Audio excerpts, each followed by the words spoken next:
নেত্রকোনার গড়াডোবা হাওরের ফসল রক্ষা বাঁধে ভাঙন, পানি ঢুকছে বড় কাপন ও পোগলা ইউনিয়নের কয়েকটি হাওরে, দ্রুত ধান কাটার পরামর্শ। 2 দিনের বৃষ্টিতে পাহাড়ি ঢলে একবারে ফসল সব ডুবে গেছে। তেলেঙ্গা, চনমাটিয়া, মেদি, দুলুবা, হাটকুরিয়া, তেলেঙ্গা ডুবে গেছে। দাবি আদায় নামে আন্দোলনে চাপে রাখা হয়েছিল অন্তর্বর্তী সরকারকে, অভিযোগ সাবেক উপদেষ্টাদের। গণভোট নিয়ে বিএনপির মনোভাব আগে প্রকাশ পেলে ভিন্ন হতো রাজনৈতিক প্রেক্ষাপট।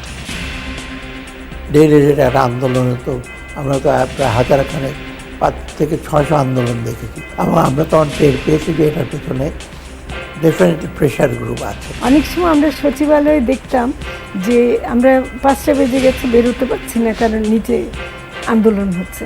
এখন সবার আন্দোলন কি মিটমাট হয়ে গেছে?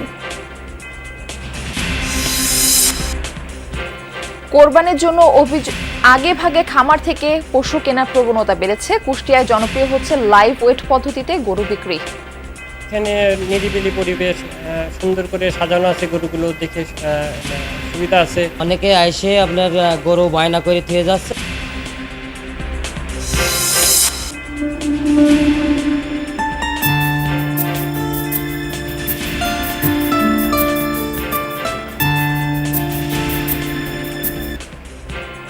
দহনকালে প্রকৃতি জুড়ে ফুলের আলপনা, গ্রীষ্মের রং ঘ্রাণে মাতোয়ারা নগরীর পথঘাট, শহরে নিসর্গ যেন অদেখা ভুবন।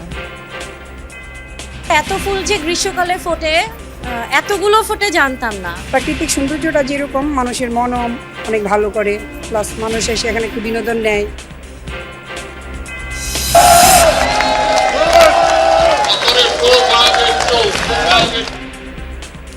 সুপ্রিম কোর্ট আইনজীবী সমিতি নির্বাচনে মাহবুব উদ্দিন খোকন সভাপতি, সম্পাদক হলেন মোহাম্মদ আলী। 14 পদে 13টিতে বিএনপি সমর্থিত প্রার্থীরা বিজয়ী।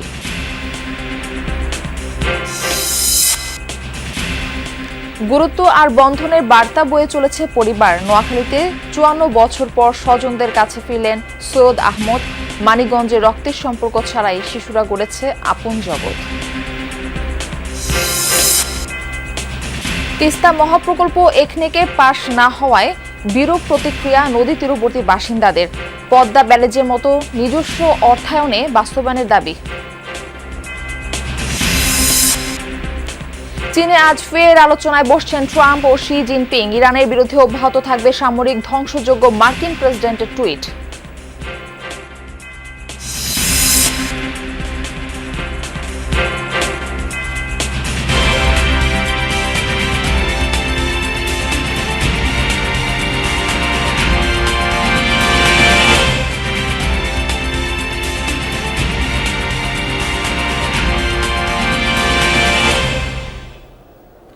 আমন্ত্রণ জানাচ্ছি যমুনা নিউজে, আপনাদের সঙ্গে থাকছি আমি মারফি রহমান। এতক্ষণ শিরোনাম দেখছিলেন। নেত্রকোনার কমলাকান্দার গড়াডোবা হাওরে ফসল রক্ষা বাঁধ ভেঙে পাহাড়ি ঢলের পানি ঢুকছে। নতুন করে প্লাবিত হয়েছে বড়কাপন ও পোগলা ইউনিয়নের কয়েকটি হাওর। পানি উন্নয়ন বোর্ডের নির্বাহী প্রকৌশলী সাখাওয়াত হোসেন জানান, হাওরের বড় ফসল কাটা প্রায় শেষ পর্যায়ে থাকায় বাঁধটি ভেঙে গেলেও তেমন ক্ষতি হবে না কৃষকের। তবে হাওরের উঁচু এলাকাতে কিছু ফসল থাকায় তা দ্রুত কাটার নির্দেশ দেওয়া হয়েছে। বৃহস্পতিবার বিকেলে বড়কাপন ইউনিয়নের কেশবপুর এলাকার কামাউরা স্লুইচ গেটের পাশে বাঁধটি ভেঙে যায়। খবর পেয়ে এলাকাটি পরিদর্শন করে নেত্রকোনা 1 আসনের সংসদ সদস্য ও সংসদের deputy speaker barrister Kaiser Kamal সহ পানি উন্নয়ন বোর্ডের কর্মকর্তারা।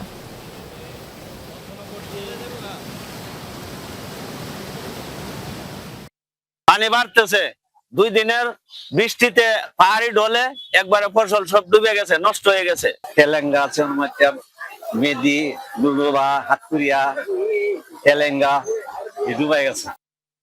গণভোট নিয়ে বিএনপির বর্তমান অবস্থান আগে প্রকাশ পেলে রাজনৈতিক প্রেক্ষাপট ভিন্ন হতো বলে মন্তব্য করেছেন সাবেক অন্তর্বর্তী সরকারের উপদেষ্টা সালাউদ্দিন আহমেদ।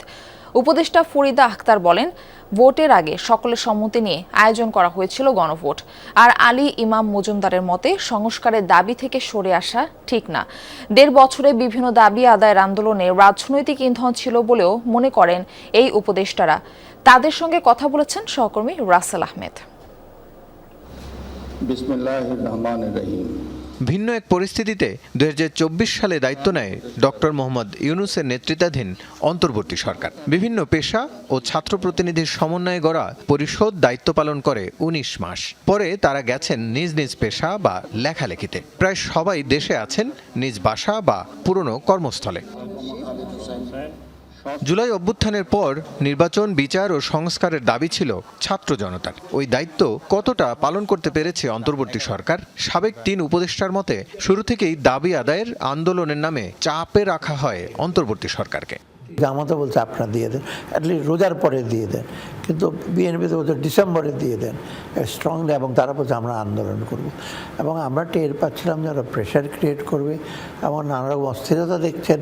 ওইটা যে ডেইলি রেটে একটা আন্দোলন হতো, আমরা তো প্রায় 5 থেকে 600 আন্দোলন দেখেছি, এবং আমরা তখন টের পেয়েছি যে এটার পেছনে ডেফিনেটলি প্রেশার গ্রুপ আছে। অনেক সময় আমরা সচিবালয়ে দেখতাম যে আমরা 5টা বেজে গেছে, বেরোতে পারছি না কারণ নিচে আন্দোলন হচ্ছে। এখন সবার আন্দোলন কি মিটমাট হয়ে গেছে? তো ওইটা যে একটা চাপে রেখেছে অন্তর্বর্তী সরকারকে। আমরা 25-এরও মাঝামাঝি সময় এসে যে খুব আরামে কাজ করতে পেরেছে তা কিন্তু না। তো সেই অর্থে আমাদের কাজ করার সময়টাও খুব বেশি ছিল না। গভর্নেন্স ভেঙে পড়েছিল, সচিবদের বেশ কিছু পালিয়ে বেড়াচ্ছিল, কিছু পালিয়েও গেছে দেশ থেকে। ঠিক তেমনভাবে আপনার বাংলাদেশ ব্যাংকে গভর্নর পালিয়ে গেছিলো। তো গোটা স্ট্রাকচারটাকে দাঁড় করে এটা ইয়ে করাটা খুব সোজা জিনিস ছিল না, ভুলভ্রান্তিও ছিল, সমস্ত কিছু ছিল। তার মধ্যে দিয়ে কিন্তু আমরা চেষ্টা করেছি, যতটা সম্ভব ডেলিভার করেছি। জুলাই সনদ হলেও এখনো গণভোট নিয়ে বিপরীত অবস্থানে সরকার ও বিরোধী দল। সংস্কারের নামে নির্বাচন ঠেকানোর শঙ্কা করেছিলেন বলে সংসদে জানিয়েছিলেন স্বরাষ্ট্রমন্ত্রী। তবে কি আরও দীর্ঘ সময় থাকতে চেয়েছিল অন্তর্বর্তী সরকার? নির্বাচন না দেওয়ার কোনো সুযোগ ছিল না এবং কোনো পরিকল্পনাও ছিল না। এখানে কেন যে ওনারা এখন এটাকে অজুহাত হিসেবে, আমি বলবো যে এটাকে অজুহাত হিসেবে নিচ্ছেন, প্রতিশ্রুতি ভাঙছেন কেন, এটা আপনাদের কাছে উত্তর দিতে হবে না? এই কথাটা তো খুব দায়িত্বশীল গণমুখী কথা হতে পারে না। আমার ধারণা যতটুকু সম্ভব তারা ঐক্যমত্যে পৌঁছাতে চেষ্টা করবে এবং তারা কোথাও না কোথাও একটা জায়গাতে পৌঁছাতে পারবে আর কি। গণভোটটা যে হয়েছে, যে জুলাই সনদ যেটাকে বলা হয়, সেই জুলাই সনদের মধ্যেও কিন্তু তাদের কতগুলি ক্ষেত্রে তাদের ভিন্ন মত ছিল। আমরা যদি টের পেতাম বা ছাত্র যদি টের পেত যে এটা সনদ হবে টবে না, যে দিনের পর দিন মিটিং করলো, এগুলো সব লোক দেখারও মিটিং যদি মনে করতো, তখন তো ডেফিনেটলি সিনারি অন্যরকম হতো। বিদায়ের 2 দিন আগে মার্কিন বাণিজ্য চুক্তি প্রসঙ্গে ফরিদা আক্তার বলেন এটি হওয়ারই ছিল। চুক্তির সময় নির্ধারণেও হাত ছিল না সরকারের। উচ্চ ট্যারিফ থেকে বাংলাদেশের রপ্তানি বাঁচাতে ওই সিদ্ধান্ত নিয়েছিল ইউনূস সরকার। অন্য সবকিছু বাতিল করলো, আপনার এই চুক্তিটা তো বাতিল করছে না। বিরোধী দলও বলছে বাস্তবতার নিরিখে এটাকে দেখতে হবে। কিসের বাস্তবতা? প্রেক্ষাপট বদল হওয়ায় রাজনৈতিক সরকার চুক্তি বাতিল করতে পারে বলে মন্তব্য করেন সাবেক উপদেষ্টা। অনেকে বলতে আপনারা 5 বছর থাকেন না। রাসেল আহমেদ, যমুনা নিউজ, ঢাকা। ঈদুল আজহা উপলক্ষে আগামী 25 থেকে 31 মে পর্যন্ত টানা 7 দিন ছুটি ঘোষণা করে প্রজ্ঞাপন জারি করেছে সরকার।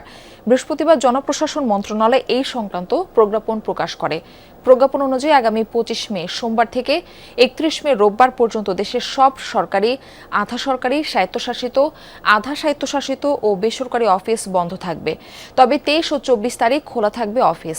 ঈদের ছুটির আওতার বাইরে থাকবে জরুরি পরিষেবা যেমন বিদ্যুৎ, পানি, গ্যাস এবং অন্যান্য জ্বালানি, ফায়ার সার্ভিস, বন্দরগুলোর কার্যক্রম, পরিচ্ছন্নতা কার্যক্রম, টেলিফোন ও ইন্টারনেট, ডাক সেবা এবং সংশ্লিষ্ট সেবা কাজে নিয়োজিতরা। ব্যাংকিং কার্যক্রম চালু রাখার বিষয়ে প্রয়োজনীয় নির্দেশনা দেবে বাংলাদেশ ব্যাংক এবং আদালতের কার্যক্রম পরিচালনায় প্রয়োজনীয় নির্দেশনা দেবে সুপ্রিম কোর্ট। ঢাকা শহরের যানজট নিরসন ও ট্রাফিক ব্যবস্থাপনার আধুনিকায়ন নিয়ে প্রধানমন্ত্রী তারেক রহমানের সভাপতিত্বে সভা অনুষ্ঠিত হয়েছে। বৃহস্পতিবার সন্ধ্যায় সচিবালয়ের মন্ত্রিপরিষদ বিভাগের জনপ্রশাসন সভাকক্ষে এই সভা অনুষ্ঠিত হয়। এ সময় সড়ক পরিবহন ও সেতু, রেলপথ এবং নৌ পরিবহন মন্ত্রী শেখ রবিউল আলম রবি, রেল প্রতিমন্ত্রী হাবিবুর রশিদ, ঢাকা দক্ষিণ সিটি কর্পোরেশনের প্রশাসক আব্দুস সালাম, ঢাকা উত্তর সিটি কর্পোরেশনের শফিকুল ইসলাম খান মিল্টন, অ্যাডভোকেট শিমুল বিশ্বাস এই সভায় উপস্থিত ছিলেন। ঢাকার দীর্ঘদিনের যানজট সমস্যা নিরসন এবং আধুনিক ট্রাফিক ব্যবস্থাপনা গড়ে তোলার উদ্দেশ্যে এটি ছিল দ্বিতীয় বৈঠক। আগামী বছর থেকে এগিয়ে আসছে এসএসসি, এইচএসসি ও সমমানের পরীক্ষা। সেশন জট পুরোপুরি কমিয়ে আনতে এমন সিদ্ধান্ত নিয়েছে শিক্ষা মন্ত্রণালয়। নতুন সূচিতে 2027 সালের এসএসসি ও সমমানের পরীক্ষা শুরু হবে 7 জানুয়ারি, আর 6 জুন থেকে হবে এইচএসসি ও সমমান। বৃহস্পতিবার সচিবালয়ে সংবাদ সম্মেলনে শিক্ষামন্ত্রী জানান, ডিসেম্বর হবে প্রতিটি শিক্ষাবর্ষের শেষ, আর এ মাসেই পরীক্ষা। ফল প্রকাশ হবে 2 মাসের মধ্যে। মন্ত্রী জানান, জটের কারণে শিক্ষার্থীদের জীবন থেকে হারিয়ে যাচ্ছে মূল্যবান সময়। তাই আগামী 2 বছরের মধ্যে এই সেশন জট পুরোপুরি কমিয়ে আনতে চায় শিক্ষা মন্ত্রণালয়, যেন উচ্চ মাধ্যমিক বা বিশ্ববিদ্যালয় ভর্তিতে বিলম্ব না করা হয়। আর এইচএসসি পরীক্ষার সূচি নির্ধারণ করা হয়েছে ফল সেমিস্টারকে টার্গেট করে। ডেমোগ্রাফিক ডিভিডেন্ডে আমরা দেখেছি যে জাতি 40 লক্ষ বছর পিছিয়ে যায়। আমরা টার্গেট করে নিয়েছি যে ডিসেম্বর হচ্ছে আমাদের আইডিয়াল মান্থ এবং ক্লোজিং সেশন প্রত্যেকটা এসএস এবং এইচএসসি, সেটাকে সামনে রেখে আমরা কাজ শুরু করেছি। আসন্ন ঈদ উল আজহা উপলক্ষে কুষ্টিয়ায় ছোট বড় মিলিয়ে প্রায় 19,000 খামারে প্রস্তুত করা হয়েছে 2 লক্ষাধিক গবাদি পশু। প্রাকৃতিক উপায়ে যত্ন সহকারে লালন পালন করায় দেশজুড়ে বিশেষ চাহিদা রয়েছে এই জেলার গবাদি পশুর। এদিকে গোখাদ্যর দাম বৃদ্ধি সহ পার্শ্ববর্তী দেশ থেকে গরু প্রবেশের শঙ্কায় দাম নিয়ে দুশ্চিন্তায় প্রান্তিক খামারিরা। তবে এরই মধ্যে সীমান্তে নজরদারি বাড়িয়েছে বিজিবি। কুষ্টিয়ার মিরপুর উপজেলার কৃষ্ণপুর গ্রামের কৃষক জাহিদ হোসেন গত 2 বছর সন্তানের মতো পালন করেছেন এই গরুটি। বর্তমানে ওজন প্রায় 400 কেজি। তবে আসন্ন ঈদে চাহিদা অনুযায়ী দাম পাওয়া নিয়ে শঙ্কায় তিনি। এক হলো চোর ডাকাতির ভয়, দ্বিতীয় খাদ্য খোরাকির দাম বেশি, দ্বিতীয় যদি আবার এই ভারতের গরু যদি ঢোকে তাহলে তো চাষি শেষ। ঈদুল আজহার সময় ঘনিয়ে আসায় জেলার ছোট বড় খামারগুলো ঘুরে দেখছেন ক্রেতারা। ঝামেলা এড়াতে আগেভাগে নির্ধারণ করছেন পছন্দের পশু। খামার মালিকরাও দিচ্ছেন বাড়তি সুবিধা। কিছু কিছু স্থানে 550 টাকা কেজি দরে বিক্রি হচ্ছে লাইভ ওয়েটে। এখানে নিরিবিলি পরিবেশ, সুন্দর করে সাজানো আছে, গরুগুলো দেখে সুবিধা আছে। সবই দেশি জাতের গরু, আমরা দেশীয় পদ্ধতিতে আমরা খাওয়াই। অনেকে আইসে আপনার গরু বায়না করে থেকে যাচ্ছে, আপনি ঈদের দিন পর্যন্ত নিয়ে যাওয়ার মতো পরিস্থিতি আমার এই জায়গা আছে। ভিন্ন চিত্র কোরবানির পশুর হাটে।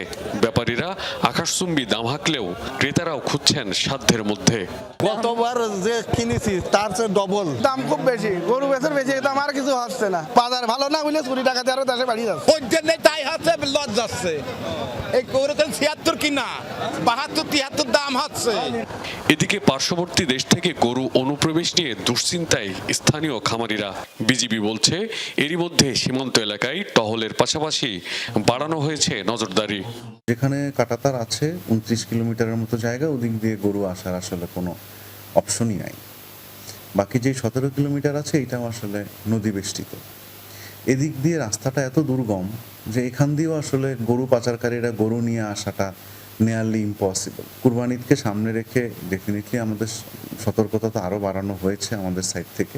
এবছর জেলার 19,000 খামারের প্রস্তুত 2 লক্ষাধিক গবাদি পশু, যা স্থানীয় চাহিদা মিটিয়ে সরবরাহ হবে দেশের বিভিন্ন প্রান্তে। এরই মধ্যে সকল ব্যবস্থা গ্রহণ করেছে প্রাণী সম্পদ অধিদপ্তর। প্রত্যেকটা হাটে আমাদের ভেটেরিনারি মেডিকেল টিম কাজ করছে। কুরবানির পশু উৎপাদন সম্পর্কে জ্ঞান রয়েছে এবং তারা সম্পূর্ণ প্রাকৃতিক উপায়, প্রাকৃতিক পদ্ধতিতে এগুলো প্রস্তুত করে, লালন পালন করে। মানুষের একটা এই সম্পর্কে একটা জ্ঞান রয়েছে জন্য কুষ্টিয়ার গবাদি পশুর উপর কুরবানির সময় বেশি একটা ইয়ে থাকে। কোরবানির পশুর হাটে সতর্কতার সাথে বেচাকেনা করার পরামর্শ দিয়েছে জেলা প্রশাসন। প্রাকৃতিক উপায়ে লালন পালন করার কারণে দেশ জুড়ে আলাদা চাহিদা রয়েছে এই জেলার পশুর। ইতিমধ্যে জমে উঠেছে কুষ্টিয়ার বাজারগুলো। এখানে অনেকে দরদাম করে ক্রয় করছেন তাদের পছন্দের পশু। আর কয়েকদিন পরেই কোরবানির ঈদ উপলক্ষে আল্লাহকে রাজি খুশি করার উদ্দেশ্যেই উৎসর্গ করবেন এসব প্রিয় পশুদের। রুহুল আমিন বাবু, যমুনা নিউজ, কুষ্টিয়া। গরু ছাগলের খামারের খবর আমরা জানবো। ভোলা থেকে আমাদের সঙ্গে যুক্ত হচ্ছেন সহকর্মী জুয়েল সাহা বিকাশ। জুয়েল, খামারগুলোতে পশু পরিচর্যা কেমন প্রস্তুতি চলছে? আসলে আপনি যেমনটাই বলছিলেন, আসন্ন কোরবানির হাটকে সামনে রেখে কিন্তু ভোলার যে খামারগুলো রয়েছে সেই খামারগুলোতে কিন্তু খামারিরা ব্যস্ততম সময় পার করছেন গরু মোটা তাজা করণে। আমরা যে খামারটিতে রয়েছি এখানেও কিন্তু বেশ কয়েকটি কিন্তু দেশি গরু রয়েছে, অন্যান্য গরুর পাশাপাশি কিন্তু দেশি গরুরও রয়েছে এবং সেগুলো তো দেশীয় পদ্ধতিতে যিনি খামারি রয়েছে তিনি কিন্তু আমাদেরকে জানিয়েছেন যে দেশীয় পদ্ধতিতে তিনি কোরবানির হাটে বিক্রি করার জন্য মোটাতাজন করণ করছেন এবং পাশাপাশি যদি অন্যান্য খামারের কথা যদি বলি সেই খামারগুলো তো ঠিক একই রকম অবস্থা। শেষ সময়ে কিন্তু তারা গরু মোটাতাজাকরণে কিন্তু ব্যস্ত সময় পার করছেন খামারিরা। তো আসলে এই কোরবানি হাটকে সামনে রেখে কিন্তু ভোলার কিন্তু ছোট বড় সব মিলে যদি বলি তাহলে কিন্তু 1000-এর অধিক কিন্তু খামার রয়েছে এবং এই খামারের মধ্যে কিন্তু মূলত আসলে এই কোরবানির গরু মোটাতাজাকরণের মধ্যে যদি বলি প্রায় 3 থেকে 400-র মতো কিন্তু খামার রয়েছে, মতো কিন্তু খামার কেউ 20-30টি গরু কিন্তু মোটাতাজাকরণ করছেন এবং কোরবানি হাটে বিক্রি করার জন্য। তো ভোলায় কিন্তু প্রাণী সম্পদ বিভাগের তথ্য অনুযায়ী কিন্তু ভোলায় 1,03,017টি গরু, মহিষ, ছাগল, ভেড়া কিন্তু প্রস্তুত রয়েছে। এর মধ্যে কিন্তু 65,000-এর মতো কিন্তু গরু রয়েছে কিন্তু আমরা জেনেছি এবং প্রাণী সম্পদ কর্মকর্তা রফিকুল ইসলাম আমাদেরকে জানিয়েছেন যে ভোলায় কিন্তু স্থায়ী এবং অস্থায়ী মিলে প্রায় শতাধিকের মতো হাট কিন্তু বসবে এবার কোরবানির গরুর হাটের জন্য। জুয়েল, আমরা শুনছিলাম, আপনাকে ধন্যবাদ আমাদের সঙ্গে যুক্ত হবার জন্য। ঢাকার কেরানীগঞ্জে কোরবানির পশুর হাটের দরপত্রকে কেন্দ্র করে এনসিপি ও বিএনপি নেতাকর্মীদের মধ্যে সংঘর্ষ হয়েছে। বৃহস্পতিবার বিকেলে উপজেলা পরিষদ প্রাঙ্গণে এই সংঘর্ষ বাধে। পুলিশ জানায় তারানগর ইউনিয়নে পশুর হাটের টেন্ডারকে কেন্দ্র করে উত্তেজনা দেখা দেয়। গত বছর হাটের ইজারা পায় এনসিপির কেরানীগঞ্জ উপজেলার যুগ্ম সমন্বয়ক রাবি বকুল। এবারও এনসিপির পক্ষ থেকে সহযোগী সংগঠন ছাত্রশক্তির কেন্দ্রীয় কমিটির সদস্য আল আমিন মিরাজ, সংগঠক শেখ ফয়সাল সহ নেতাকর্মীরা টেন্ডার ফর্ম নেয়ার জন্য কেরানীগঞ্জ উপজেলায় যান। তবে হাটের কার্যদিবসের আগে বিভিন্ন হাট দখল করে নেয় তারাগঞ্জ ইউনিয়ন বিএনপির সাধারণ সম্পাদক আওলাদ হোসেন ও তার লোকজন। এ সময় কথা কাটাকাটি হলে দুপক্ষ সংঘর্ষে জড়ায়। বর্তমানে পরিস্থিতি নিয়ন্ত্রণে রাখতে এলাকায় অতিরিক্ত পুলিশ সদস্য মোতায়েন রয়েছে। বাংলাদেশ ও যুক্তরাষ্ট্রের মধ্যে জ্বালানি খাতে কৌশলগত সহযোগিতা বিষয়ে আনুষ্ঠানিকভাবে একটি সমঝোতা স্মারক সই হয়েছে। বৃহস্পতিবার স্থানীয় সময় সকালে ওয়াশিংটন ডিসিতে মার্কিন জ্বালানি বিভাগে এই সমঝোতা স্মারকটি সই করা হয়। যুক্তরাষ্ট্রের পক্ষে জ্বালানি সেক্রেটারি ক্রিস রাইট এবং বাংলাদেশের পক্ষে পররাষ্ট্রমন্ত্রী ডক্টর খলিলুর রহমান সই করেন সমঝোতা স্মারকে। ওয়াশিংটনে বাংলাদেশ দূতাবাস জানিয়েছে এই সমঝোতা স্মারক সাশ্রয়ী মূল্য ও সরবরাহ শৃঙ্খলের স্থিতিশীলতার উপর ভিত্তি করে জ্বালানি উৎসের বিকল্পগুলোকে বৈচিত্র্যময় করবে। এরই মধ্য দিয়ে বাংলাদেশের দীর্ঘমেয়াদী জ্বালানি নিরাপত্তা বৃদ্ধির প্রচেষ্টায় অবদান রাখবে এবং বাংলাদেশ ও যুক্তরাষ্ট্রের মধ্যে বৃহত্তর জ্বালানি সহযোগিতার নতুন পথ উন্মোচিত করবে। গ্রীষ্ম কি কেবলই খরতাপ আর ক্লান্তির মৌসুম? অনেকের ধারণা তাই। বিশেষত নগরবাসীর কাছে প্রকৃতির বদল ধরা দেয় না সহজে। আড়ালে রয়ে যায় এই ঋতুর গহীন রঙিন পর্ব। রাজধানীর ঘিঞ্জি সড়ক, মহল্লা আর আবাসের ফাঁকে যদিও বা একচিলতে আকাশ কোনো মতে ধরা দেয়, কিন্তু জারুল, সোনালু আর বকুলের রং ঘ্রাণ অধরা রয়ে যায়।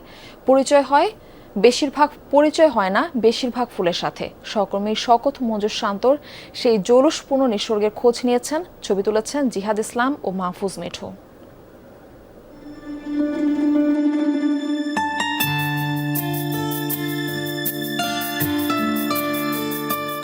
মাথার উপর প্রখর সূর্য আর পায়ের নিচে তপ্ত বিটুমিনে যান্ত্রিক শহরে ওষ্ঠাগত প্রাণ।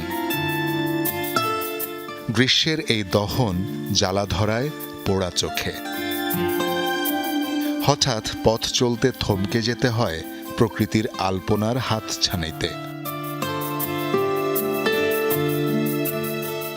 কৃষ্ণচূড়ার আগুন রাঙা সাম্রাজ্যে রাধাচূড়ার উজ্জ্বল অনুপ্রবেশ সহজেই ধরা দেয় নজরে। পথিকের মতো মৌমাছিও কনকচূড়া আর সোনালুর রঙে বিমোহিত। রঙের এই ক্যানভাসে আঁচড় দিতে বাদ যায় না তিলোত্তমার চঞ্চলতম প্রাণ। কৃষ্ণচূড়া যখন ফুটে তখন অসম্ভব ভালো লাগে। যেমন আজকে অনেক দিন ধরে আমরা প্ল্যান করছি যে আসবো, আমাদের বাচ্চাকে স্কুলে দিয়ে আসছি। গ্রীষ্ম যেন পটে আঁকা ছবি, কখনো চোখ আটকে যায় জারুলের বেগুনি মায়ায়, নীলাভ প্রশান্তি ছড়িয়ে দেয় নীলকণ্ঠ বা জ্যাকারান্দা।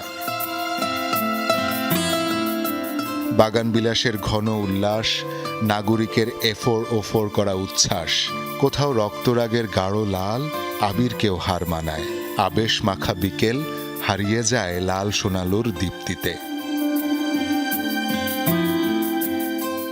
এত ফুল যে গ্রীষ্মকালে ফোটে, এতগুলো ফোটে জানতাম না। আর নাম অনেকবার আব্বুর কাছে শুনেছি, শেখার চেষ্টা করেছি, মনে থাকে না, এত ভ্যারিয়েশনস। গ্রীষ্মের এই সৌন্দর্য শুধু রঙে নয়, মিশে আছে সুবাসেও। বেলা শেষে বাতাসে ভেসে বেড়ায় বকুলের কোমল ঘ্রাণ, বেলির স্নিগ্ধতা, মাধবীলতার বেনি পাকানো সৌন্দর্য, কাঠমালতির এলিয়ে পড়া শুভ্রতা, কিংবা চন্দ্রপ্রভার নির্মল উপস্থিতি কোণে দেখার আলোর মতোই মনটা আকুল করে তোলে। অনেক ধরনের গাছের মধ্যে সারি সারি ফুল ফুটে আছে, ভালোই লাগে। প্রাকৃতিক সৌন্দর্যটা যেরকম মানুষের মনও অনেক ভালো করে, প্লাস মানুষ এসে এখানে একটু বিনোদন নেয়, ছবি তোলে। সাদা কিংবা গোলাপি, নীরবে সেজে থাকা এক আতরলোবান কাঠগোলাপ, স্পাইডার লিলির ভিন্ন গড়ন কিংবা তিলোত্তমা ফুলের সৌন্দর্য ধরা দেয় ভিন্নভাবে। শহুরে হিজল ফুল জলাধার না পেলেও লাল গালিচা বিছিয়ে দেয় সড়কের ধারে। অকাল কদমের মুগ্ধতায় গাছের ছায়ায় বিশ্রাম খোঁজে ক্লান্ত পথিক। জলবায়ু পরিবর্তনজনিত যে ঘাত, সেই ঘাত থেকে রক্ষা করার জন্য কিন্তু আমাদের প্রচুর পরিমাণে বৃক্ষ লাগানো উচিত, প্রযোজনের সুযোগ করে দেওয়া উচিত।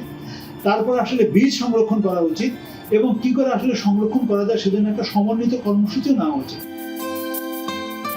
এই শহরই ঠিকানা হয়ে গেছে সুবাবুল ফুলের। কমলা রঙের ফুলে ভরে না উঠলে কেউ তাকায় না বিপন্ন অশোক গাছের দিকে। সেই কবে গ্রাম ছেড়ে আসা সর্বজয়ার আর ফেরা হয়নি সে করে। এভাবে গ্রীষ্মের ফুলের তালিকা দীর্ঘ হয়েছে এই শহরে।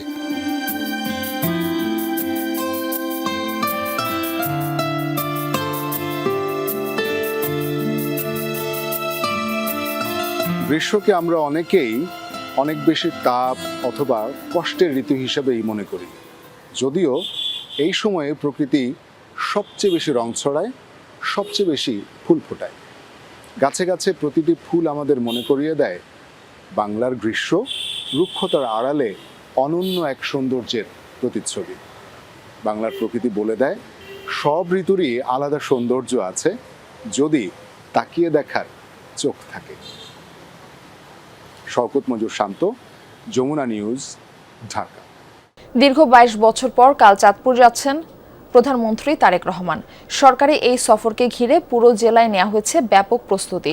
এরই মধ্যে বিভিন্ন কর্মসূচির স্থান পরিদর্শন করেছেন এসএসএফ, স্থানীয় সংসদ সদস্য এবং জেলা প্রশাসনের ঊর্ধ্বতন কর্মকর্তারা। সফরকে কেন্দ্র করে রাজনৈতিক অঙ্গন সহ সাধারণ মানুষের মাঝেও সৃষ্টি হয়েছে ব্যাপক উৎসাহ উদ্দীপনা। উজ্জীবিত বিএনপি ও সহযোগী সংগঠনের নেতাকর্মীরা। প্রধানমন্ত্রীকে স্বাগত জানিয়ে বিভিন্ন স্থানে শোভা পাচ্ছে নেতাকর্মীদের ব্যানার, বিলবোর্ড। সরকারের অগ্রাধিকার প্রকল্প, খাল পুনর্খনন, ফ্যামিলি কার্ড বিতরণ ও দলীয় নেতাদের সঙ্গে মতবিনিময় প্রধানমন্ত্রীর এই সফরের উল্লেখযোগ্য কর্মসূচি।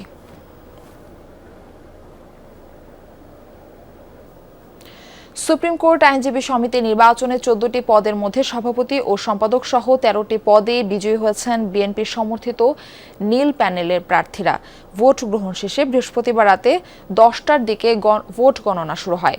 গণনা শেষে নির্বাচন পরিচালনা সংক্রান্ত উপকমিটির আহ্বায়ক জ্যেষ্ঠ আইনজীবী মিফতা উদ্দিন চৌধুরী ফল ঘোষণা করেন।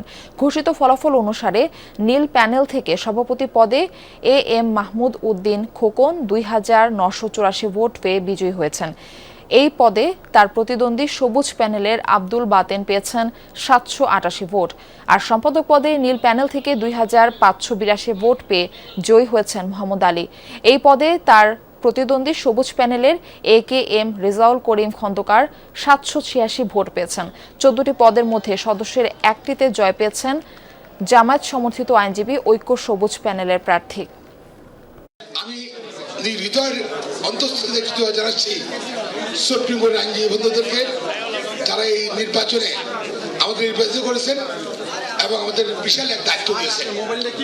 আপনার ভোট দিয়ে আমাদের রেডি করেছেন, ইনশাল্লাহ আগামী 1 বছর সেই ঋণ আমরা শোধ করবো।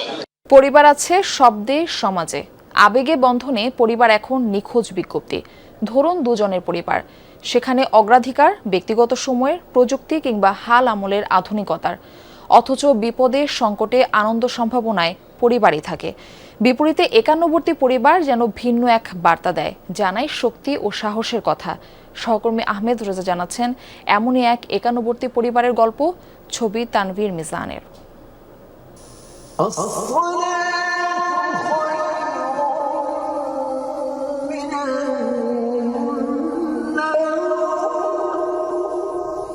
ছয় দশকের সংসার জীবন, প্রতিদিনের সকালটা নামাজ দিয়েই শুরু করেন ৭৮ বছরের আনোয়ারা বেগম। এই ঘরেই, এই বাড়িতেই দুজন দিয়ে যে পরিবারের শুরু, সেই পরিবার পূর্ণতা পেয়েছে 4 ছেলে ও 1 মেয়েতে। গল্পের শেষ এখানেই নয়, সেই ছেলেমেয়েরও পরিবার হয়েছে। আনোয়ারা বেগম পেয়েছেন নাতি নাতনি, এখন নাতি নাতনিরও পরিবার আছে। সময়ের পরিক্রমায় আনোয়ারা বেগমের এখন পুতিও আছে। দীর্ঘ 60 বছরের সংসার জীবনের শেষ বেলায় হারিয়েছেন স্বামীকে। এখন এক এক করে বড় হওয়া পুরো পরিবারকে আগলে রেখেই চলছেন নিরন্তর। নাতি রয় করে, বড় নাতি করে, ছোটটাই করে, দাদু তুমি খাইছ, হ্যাঁ তুমি কাজ করো না, তুমি বসে বসে থাকবে, নামাজ পড়বা, কারণ সবার আমার বাচ্চারা দেখাশোনা করবো। এক ছাদের নিচে একান্নবর্তী পরিবার হিসেবেই বাস এখানকার সদস্যদের। আনোয়ারা বেগমের ছেলেমেয়েরাও মা বাবার গড়া পরিবারকে ভাঙতে চাননি, এগিয়ে নিয়েছেন শ্রদ্ধা, ভালোবাসা আর ঐকতানে। আগেকার ট্রেডিশনটা বা আমরা যেইভাবে লাইফ লিড করছি আর এখনকার নতুন প্রজন্মের মধ্যে তা না, কিন্তু আমার ফ্যামিলিতে ওরা একটু ব্যতিক্রম।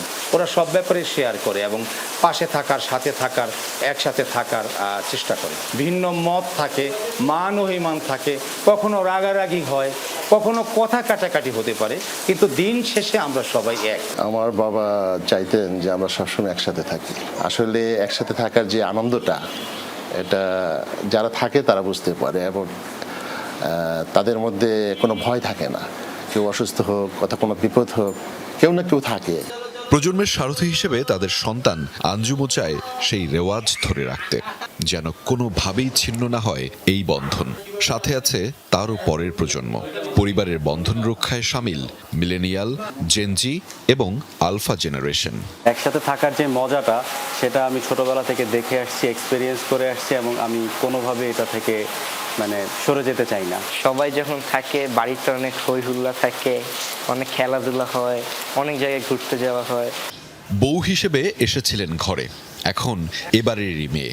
এক পরিবারের পথ চলায় বউ শাশুড়ির যুদ্ধ নয়, আছে বোঝাপড়া, সমন্বয় এবং একসাথে থাকার তীব্র প্রচেষ্টা।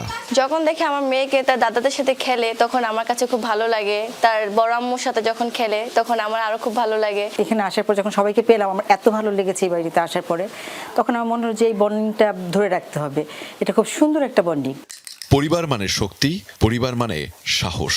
আধুনিক যুগের ব্যস্ততায় পরিবারের সদস্যদের দূরে না ঠেলে একসাথে এগিয়ে যাওয়ার মানে সবাই মিলে জিতে যাওয়া। আহমেদ রেজা, যমুনা নিউজ, ঢাকা। নোয়াখালীর হাতিয়ায় ঘটেছে এক অবিশ্বাস্য ঘটনা। প্রায় ৫৪ বছর আগে নিখোঁজ হওয়া এক ব্যক্তি হঠাৎ ফিরে এসেছেন নিজের বাড়িতে। যাকে মৃত ভেবে ভুলে যেতে বসেছিল পরিবার, সেই সৈয়দ আহমদের ফিরে আসায় এলাকায় সৃষ্টি হয়েছে ব্যাপক চাঞ্চল্য। দীর্ঘ জীবনে নানা অজানা অধ্যায় পেরিয়ে শেষ বয়সে নিজের ঠিকানায় ফেরার এই গল্প। সময়ের হিসেবে প্রায় ৫৪ বছর, অথচ স্মৃতির টানে ঠিকই ফিরে এলেন নিজ শেকড়ে। নোয়াখালীর হাতিয়ার এমপির পুল এলাকার ফজলি বাড়ির সৈয়দ আহমদকে ঘিরে এখন কৌতূহল আর আবেগের মিশ্র পরিবেশ। উপকূল জুড়ে তখন বন্যা আর উত্তাল জোয়ার। শনিবার সারাদিন রোজা রেখে রাতে খালাতো ভাই নূর আহমেদকে সাথে নিয়ে চট্টগ্রাম রওনা হয় সৈয়দ আহমদ। কিন্তু পরদিন ভোরে চট্টগ্রাম পৌঁছানোর পর হঠাৎ জনসমাগমের ভিড়ে হারিয়ে যান সৈয়দ আহমদ। তারপর নিঃশব্দে কেটে যায় ৫৪ বছর। বন্যার পরিস্থিতি জানার জন্য মানুষে আমাদের গিরি ধরছে, আমার ঘরে গিরি ধরার পরিপ্রেক্ষিতে তারপর কে কমিয়া গেছে এই কথার কথা মারি আমি পারি না। সৈয়দ আহমদের নিখোঁজ হওয়ার সময় তার স্ত্রী সামনা খাতুনের কুল জুড়ে ছিল ছোট্ট শিশু আকরাম। বাবার মুখ না দেখেই বড় হয়েছেন তিনি। আজ সেই আকরামের বয়সও 53 বছর। দীর্ঘ অপেক্ষার পর বাবাকে ফিরে পেয়েও যেন বিশ্বাস করতে পারছেন না পরিবারের সদস্যরা। মোর জীবনের জন্য বাপ ছাড়া এত বছর হাইনো যেন আল্লাহর কাছে হাজার সুখী হবে। এখন ভাইছি সব করব। স্বজনদের ভাষ্য অনুযায়ী জীবনের বেশিরভাগ সময় তিনি কাটিয়েছেন পরিচয়হীন ভবঘুরে হিসেবে। দীর্ঘ সময় ছিলেন ভারতের আজমি শরীফ এলাকায়। সম্প্রতি ভারতের হাওড়া স্টেশনে দুষ্কৃতিকারীদের কবলে পড়ে সর্বস্ব হারান তিনি। পরে ভারতীয় সীমান্ত রক্ষী বাহিনী বিএসএফ এর আইনগত প্রক্রিয়া শেষে তাকে বাংলাদেশে ফেরত পাঠায়। আর তারপরেই স্মৃতির টানে পথ চিনে চিনে ফিরে এসেছেন নিজ বসতিতে। উনি যখন 54 বছর পর হাতিয়াতে আসার পরে আমরা দেখতেছি আমাদের এলাকায় মোটামুটি একটা উৎসাহ উদ্দীপনা আছে। ওনাকে দেখতে আসছি, আমরা অনেক খুশি যে এভাবে যত মানুষ হারিয়ে গেছে সবাই সবার গন্তব্যে ফিরে আসুক। আমার যারা আমাদের কাছে ফিরে আসছে, আমার সকল আত্মীয় স্বজন যারা আছে ওনাকে দেখতেছে। সৈয়দ আহমদের ফিরে আসার ঘটনায় পুরো এলাকায় সৃষ্টি হয়েছে চাঞ্চল্য। স্বজনরা চাইলে প্রয়োজনীয় আইনগত সহায়তার আশ্বাস দিয়েছে পুলিশ। তাকে দেখার জন্য লোকজন আসছে, পরিবারের মধ্যে বিভিন্ন ধরনের কৌতূহল তৈরি হয়েছে। এ বিষয়ে কোনো ধরনের আইনগত কোনো সমস্যা নাই। যদি কোনো ধরনের আইনগত সহায়তার প্রয়োজন হয় সেক্ষেত্রে আমরা সহায়তা করব। গত মঙ্গলবার হঠাৎই হাতিয়ার নিজ বাড়িতে এসে নিজের পরিচয় দেন এই বৃদ্ধ। প্রথমে কেউ বিশ্বাস করতে পারেনি, পরে সহপাঠী মুন্সি সারেং, চাচাতো ভাই গেদু মিয়া, সহোদর আবুল খায়ের সহ এলাকার প্রবীণরা তাকে শনাক্ত করে। শামস তাবরিদ উচ্ছ্বাস, যমুনা নিউজ। পরিবার মানে শুধু রক্তের সম্পর্ক নয়, কখনো কখনো একসাথে থাকা, যত্ন আর ভালোবাসাও গড়ে তোলে নতুন বন্ধন। এমনই কিছু শিশু যাদের জীবনে বাবা মায়ের উপস্থিতি নেই, তবুও তারা একে অপরকে আঁকড়ে ধরে গড়ে তুলেছেন নতুন এক পরিবার। আন্তর্জাতিক পরিবার দিবসে মানিকগঞ্জ শিশু পরিবার থেকে এমনই এক গল্প তুলে ধরছেন সহকর্মী BM খোরশেদ। এরা কেউ কারো আপন বোন নয়, তবুও একই ছাদের নিচে কাটে প্রতিদিন। একসাথে পড়াশোনা, হাসি, খেলা আর ছোট ছোট স্বপ্ন বুনে এগিয়ে চলা, এটাই এখন তাদের পরিবার। ছোট বড় সবাই আমরা একসাথে অনেক মজা করি, মানে এখানে আমরা একটা পরিবারের মতোই থাকি। মিলেমিশে থাকতে থাকতে একটা ফ্রেন্ড ভাবে হয়েছে, আর কোনো কিছু কষ্ট হলে ওদের সাথে শেয়ার করি। যখন থেকে বুঝতে শিখছি তখন থেকে পরিবার আসলে এটাই পরিবার, এটাই আমরা যখন এখানে সবাই একসাথে থাকি তখন আর পরিবারকে মিস করি। মানিকগঞ্জ শিশু পরিবারের এই শিশুদের একসময় জীবন ছিল অনিশ্চয়তায় ঘেরা। আজ তারা একে অপরের সাহস। কেউ কষ্ট পেলে আরেকজন এগিয়ে আসে। রক্তের সম্পর্ক না থাকলেও তারা খুঁজে নিয়েছেন আপনজনের বন্ধন। একসাথে খাবার খেতে আসি, আপুরা আমাদের গল্প শোনায়, আমরা আপুদের সাথে মজা করি, কবিতা বলি, গান বলে। আমাদের এখানে স্টাফরাও হচ্ছে অনেক ভালো। একসঙ্গে আমরা ডাইনিং খাওয়া দাওয়া করতে বসি, তারপর আমরা পড়াশোনা একসঙ্গে করি, খেলাধুলা একসঙ্গে করি। এই পরিবারের বাসিন্দারা সবাই কন্যা শিশু। প্রচলিত অর্থে হয়তো তাদের অনেকের পরিবার নেই, তবে একসাথে বেড়ে ওঠা আর পারস্পরিক যত্নই এখানে তৈরি করেছে নতুন এক বন্ধন। শিশুরা স্বপ্ন দেখে বড় হয়ে নিজের পায়ে দাঁড়িয়ে অন্যদের সাহস জোগানোর। আমরা চাই যে ওরা ভালো থাক, এই জন্য আমরা যারা আছি এখানে কর্মরত তারা ওদের ভালোর জন্যই চাই। বড় ছোট মেয়েদের হচ্ছে মানে ভাগ করে দেওয়া আছে, মিলেমিশে দেওয়া আছে, যেন হচ্ছে বড় মেয়েরা ছোটদেরকে বোনের মতো করে হচ্ছে পড়াতে পারে বা অন্যান্য বিষয়ে হচ্ছে ওদেরকে গাইড করতে পারে। যদিও আমাদের অনেক সীমাবদ্ধতা আছে, কিন্তু এর মধ্যে আমাদের যতটুকু হচ্ছে আমরা সর্বোচ্চ আমরা হচ্ছে এই পরিবেশটা আমরা নিশ্চিত করার চেষ্টা করি। এই শিশুরা যেন নতুন করে শেখায় পরিবার মানে শুধু জন্মসূত্র নয়। স্টেশনে রেলগাড়িটা মাইপা চলে ঘড়ির কাঁটা, প্ল্যাটফর্মে বৈশা ভাবি কখন বাজে 12টা। এই শিশুদের কারো সাথে কারো রক্তের সম্পর্ক নেই, তবে প্রতিদিনের হাসি কান্না আর একসাথে বেড়ে ওঠাই তাদের নতুন পরিবার তৈরি করেছে, যেখানে ভালোবাসাই হচ্ছে সবচেয়ে বড় সম্পর্ক। BM Khorshed, Jamuna news, Manikganj. প্রতিশ্রুতি আর ঘোষণার মারপ্যাচে বন্দী থাকা তিস্তা মহাপরিকল্পনার প্রকল্পের কাজ একনেকে পাশ না হওয়ায় ক্ষোভ দানা বেঁধে উঠেছে অববাহিকায়। পদ্মা ব্যারেজ নিজস্ব অর্থায়নে হলে কেন তিস্তা প্রকল্প হবে না, এই প্রশ্ন ছুড়েছেন তারা। শুষ্ক মৌসুমে উজানে একতরফা পানি প্রত্যাহার আর বর্ষায় পানি ছেড়ে দেয়ায় তিস্তার বাংলাদেশ অংশের 2 কোটি মানুষের জীবন জীবিকা এখন সংকটাপন্ন। ফি বছরই ভাঙন বন্যায় উদ্বাস্তু হয় মানুষ, কখনো মরুভূমির উত্তাপ। এমন অবস্থায় প্রাণ প্রকৃতি বাঁচাতে 54 বছর ধরে তিস্তার বিজ্ঞানসম্মত শাসনের দাবিতে আন্দোলন মুখর অববাহিকার মানুষ। টানা 48 ঘন্টার অবস্থান, মানববন্ধন, নৌকা সমাবেশ, মশাল প্রজ্বলন, সভা, সেমিনার, স্তব্ধ কর্মসূচি সহ নজিরবিহীন সব আন্দোলন। বিগত আওয়ামী লীগ ও অন্তর্বর্তীকালীন সরকারের ঘোষণা ছিল অববাহিকার মানুষের জীবন জীবিকা বাঁচাতে বাস্তবায়ন হবে তিস্তা মহাপ্রকল্প, কিন্তু সেই ঘোষণা বাস্তবায়ন হয়নি।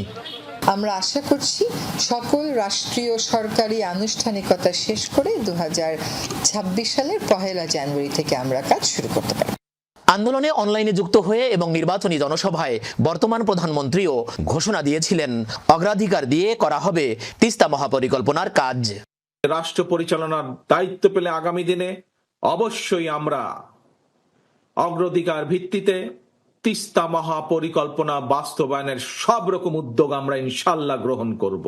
বিএনপি ইনশাল্লাহ সরকার গঠন করলে এই এলাকার মানুষের জন্য যে তিস্তা ব্যারেজের স্বপ্ন সেটি পূরণের কাজে যথাসম্ভব দ্রুত হাত দিব ইনশাল্লাহ।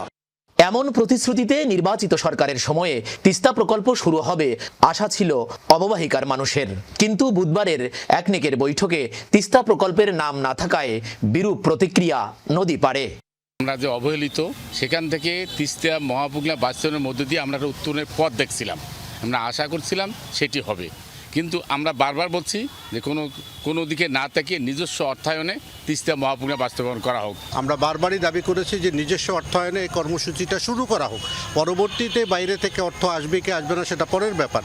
চীন ভারত নয়, নিজস্ব অর্থায়নে এই প্রকল্প বাস্তবায়নের তাগিদ নদী আন্দোলনকারীদের।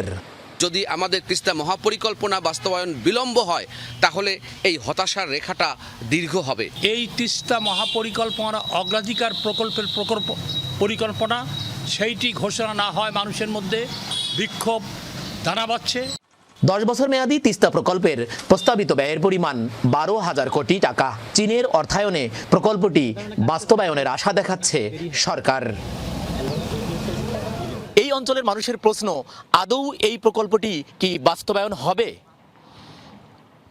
সরকার মাঝারুল মান্নান, যমুনা নিউজ, লালমনিরহাট। চলতি মৌসুমে রাজশাহীতে আজ থেকে শুরু হচ্ছে আমপাড়া। চাষিরা গুটি জাতের আম গাছ থেকে নামিয়ে হাট বাজারে বিক্রির জন্য প্রস্তুতি নেবে। এরপর ধাপে ধাপে বাজারে আসবে বিভিন্ন জাতের আম। এ বিষয়ে বিস্তারিত জানাতে সেখান থেকে আমাদের সঙ্গে যুক্ত হচ্ছেন সহকর্মী তারেক মাহমুদ। তারেক, আমপাড়া তো শুরু হচ্ছে, আজ কোন জাতের আম নামাবেন চাষিরা? মারফি, আজকে সকাল থেকে রাজশাহীর আম চাষিরা গুটি জাতের যে আমগুলো রয়েছে সে আমগুলোই মূলত নামানো শুরু করেছে। আমি রয়েছি রাজশাহীর বানেশ্বরে। এই বানেশ্বরে কিন্তু যতটুকু দেখতে পাচ্ছি, বানেশ্বরের রঘুরামপুর যে গ্রাম রয়েছে গ্রামটিতে এসেছি এবং এই গ্রামে এসে আমি যতটুকু দেখতে পাচ্ছি যে চাষিরা গুটি প্রজাতির এবং আচারের যে আমগুলো সেই আমগুলো আসলে সকাল থেকে নামানো শুরু করেছে এবং এই আমগুলো এখান থেকে এই রাজশাহীর যে বৃহত্তম হাট, এই উত্তরবঙ্গের বানেশ্বর হাট, সেই হাটে কিন্তু তুলবেন এবং আজকে থেকেই কিন্তু আনুষ্ঠানিকভাবে আম নামানোর সার্বিক যে কার্যক্রম সেটি কিন্তু শুরু হয়েছে এবং এই আগামী 22শে মে কিন্তু গোপালভোগ নামানো হবে, রানী পছন্দ, লক্ষণভোগ 25শে মে, হিমসাগর এবং বা খিসরাপাত সেটা 30শে মে, ব্যানানা ম্যাঙ্গো, ল্যাংড়া 10 জুন, আমরুপালি এবং ফজলি 15 জুন এবং বাড়ি আম 4 যেটি রয়েছে সেটি 5 জুলাই কিন্তু নামানো হবে। এছাড়াও আশিনাম 10 জুলাই এবং গোড়মতি আম 15 জুলাই কিন্তু নামানো হবে। এছাড়াও কাটিমন এবং বাড়ি 11 যে আমটি রয়েছে সেটি কিন্তু সারা বছরই পাওয়া যাবে। আমরা রাজশাহী জুড়ে যেমনটি দেখছি, রাজশাহী জেলা প্রশাসনের পক্ষ থেকে কিন্তু আম নামানোর এই ক্যালেন্ডার ঘোষণার পরে আসলে চাষিরা আজকে সকাল থেকে আম নামানো শুরু করেছেন এবং নির্ধারিত সময়ে আসলে আম না নামালে প্রশাসনের পক্ষ থেকে কিন্তু যদি যে আমগুলো নির্ধারিত সময় সেগুলো সেগুলো কিন্তু আগে নামানো হলো সে বিষয়ে কিন্তু হাটে মনিটরিং করবে প্রশাসনের পক্ষ থেকে এবং সেখানে কিন্তু নজরদারি বৃদ্ধি করা হবে।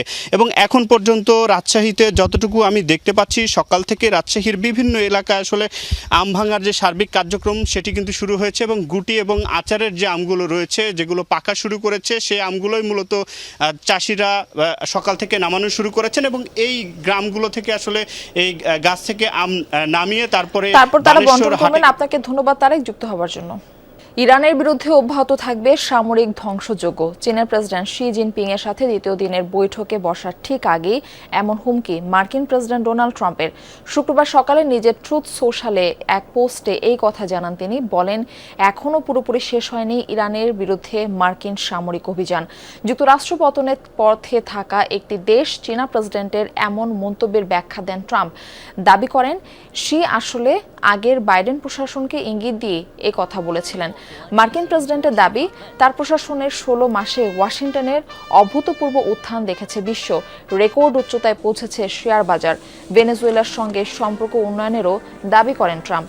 সফলতার প্রমাণ হিসেবে বলেন, ইরানের সামরিক সক্ষমতাকে গুঁড়িয়ে দিয়েছে মার্কিন বাহিনী, যা এখনও চলমান। আজ দ্বিপক্ষীয় চা বৈঠকের পর মধ্যাহ্নভোজে যোগ দিবেন ট্রাম্প ও শি। এর ফাঁকেই চলবে পরবর্তী আলোচনা। ইউক্রেনে জাতিসংঘের ত্রাণবাহী গাড়ি বহর লক্ষ্য করে ড্রোন হামলা চালালো রাশিয়া। বৃহস্পতিবার প্রকাশিত ভিডিওতে দেখা যায় দক্ষিণ ইউক্রেনের খেরসন শহরে ত্রাণ বিতরণে যাওয়ার সময় ড্রোন হামলার শিকার হয় সংস্থাটির একটি গাড়ি। ত্রাণ দেওয়ার সময় আরেকটি গাড়ি লক্ষ্য করে চালানো হয় এই হামলা। এরপর স্থানীয় কর্তৃপক্ষের সহায়তায় পুরো দলটিকে নিরাপদে সরিয়ে নেওয়া হয়। এদিকে বুধবার থেকে শুরু হওয়া ভয়াবহ হামলায় 2 দিনে অন্তত 15 বেসামরিক নাগরিক নিহত হয়েছেন বলে জানিয়েছে ইউক্রেন। রাজধানীর কিয়েভে রুশ হামলায় একটি ভবন ধসে এখনও নিখোঁজ অন্তত 20 জন। চলছে উদ্ধার অভিযান। যুদ্ধ শুরুর পর আকাশপথে সবচেয়ে ভয়াবহ এই হামলায় রাজধানী কিয়েভ সহ বিভিন্ন শহরে ছোড়া হয়েছে শত শত ড্রোন ও ক্ষেপণাস্ত্র, দাবি ইউক্রেনের। সরকার বিরোধী আন্দোলনে উত্তাল বলিভিয়ার রাজপথ। প্রেসিডেন্ট রদ্রিগো পাজের পদত্যাগের দাবিতে রাস্তায় নেমেছেন খনি শ্রমিকরা। বৃহস্পতিবার রাজধানীর লা পাজের কেন্দ্রীয় চত্বর প্লাজা মুরিলোতে প্রবেশের চেষ্টা করেন বিক্ষোভকারীরা। সে সময় পুলিশের সাথে বাধে সংঘর্ষ। আন্দোলনকারীদের দমাতে টিয়ার গ্যাস ছড়ে নিরাপত্তা বাহিনী। জবাবে বিস্ফোরক নিক্ষেপ করেন খনি শ্রমিকরা। বিস্ফোরক ও জ্বালানির সহজলভ্যতা বাড়ানো ও খনি সংক্রান্ত চুক্তির শর্ত পুনর্বিবেচনার দাবিতে আন্দোলনে নেমেছেন বলিভিয়ার এই শ্রমিকরা। পাশাপাশি উঠেছে খনি শিল্পে নতুন নিয়ম চালুর দাবিও।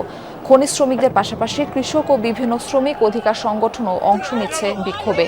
মার্কিন ডলার সংকট ও দেশীয় জ্বালানি উৎপাদন কমে যাওয়ায় আরও উত্তপ্ত হয়ে উঠেছে পরিস্থিতি। এদিকে বিরোধী পক্ষ থেকে এবং সাবেক বামপন্থী প্রেসিডেন্ট ইভো মোরালেসের বিরুদ্ধে বিক্ষোভ উস্কে দেওয়ার অভিযোগ তুলেছে প্রশাসন। খেলার খবর, লা লিগায় 2-0 গোলে জিতেছে রিয়াল মাদ্রিদ। মাদ্রিদের হয়ে গোল দুটি করেন গনজালো গার্সিয়া এবং জুড বেলিংহাম। শিরোপার লড়াই শেষ হয়ে গেছে এরই মধ্যে, তাই এই মৌসুমে লিগ থেকে রিয়াল মাদ্রিদের প্রাপ্তির কিছু না থাকলেও শেষটা রাঙিয়ে রাখতে চাইবে অল হোয়াইটরা। সেই লক্ষ্যে ঘরের মাঠে বৃহস্পতিবার রাতে লা লিগার 2-0 গোলে জিতছে রিয়াল মাদ্রিদ। গনজালো গার্সিয়ার দলকে এগিয়ে নেওয়ার পর ব্যবধান বাড়ান জুড বেলিংহাম। ম্যাচের 43 মিনিটে গোল করে রিয়ালকে এগিয়ে নেন গনজালো গার্সিয়া। দ্বিতীয়ার্ধে 79 মিনিটে ব্যবধান দ্বিগুণ করেন জুড বেলিংহাম। চলতি বছর এই নিয়ে প্রথম গোল পেলেন ইংলিশ তারকা। মৌসুমে সব মিলিয়ে তার গোল হলো 7টি। 36 ম্যাচে 25 জয় ও 5 ড্রয়ে 80 পয়েন্ট নিয়ে 2-এ রিয়াল, বার্সেলোনার পয়েন্ট 91। এই ছিল যমুনা নিউজে। এতক্ষণ সাথে থাকার জন্য ধন্যবাদ সবাইকে।